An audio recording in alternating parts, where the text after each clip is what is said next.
सहाबाए कराम का कफ़ार का पीछा करना। सहाबाए कराम हज़रत उमर बिन आस रज़ियल्लाहु तआला अन्हा की सरकर्दगी में मिस्र के मशहूर शहर अस्कंदरिया का मुहासरा किए हुए थे। इसी दौरान हज़रत अबादा बिन सामत रज़ियल्लाहु तआला अन्हा किसी ज़रूरत से पड़ाव से कुछ फासले पर चले गए और एक जगह घोड़े से उतरकर नमाज की नीयत बांध ली। इतने में कुछ रूमी काफर घूमते हुए इधर आ निकले। उन्होंने हज़रत अबादा को तन्हा नमाज पढ़ते देखा तो सोचा कि ये इन्हें कत्ल करने का अच्छा मौका है। चनाचे वो बुरी नीयत लेकर हज़रत अबादा की तरफ बढ़े।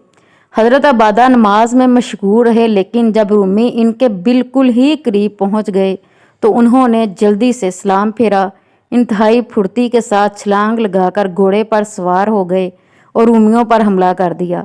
रूमियों को एक आबदो दरवेश से ऐसी शुजात की तवक्को न थी।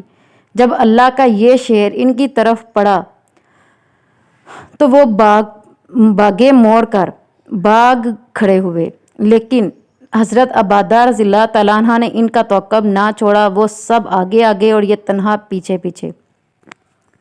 जब ये जान बचती नज़र ना आई तो उन्होंने अपना कुछ कीमती सामान कमर की पेटियां खोल कर ज़मीन पर फेंकना शुरू कर दी।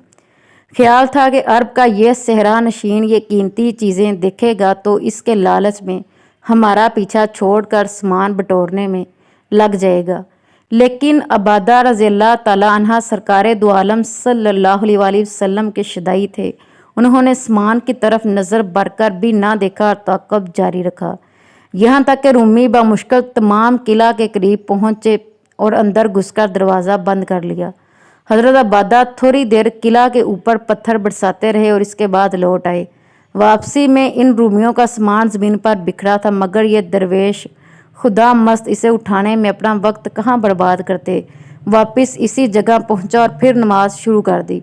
रूमियों ने सामान का जो पड़ा था बाहर आकर उसे उठा ले गए। Please like and subscribe this channel. Thanks for watching. जज़ाकल्लाह।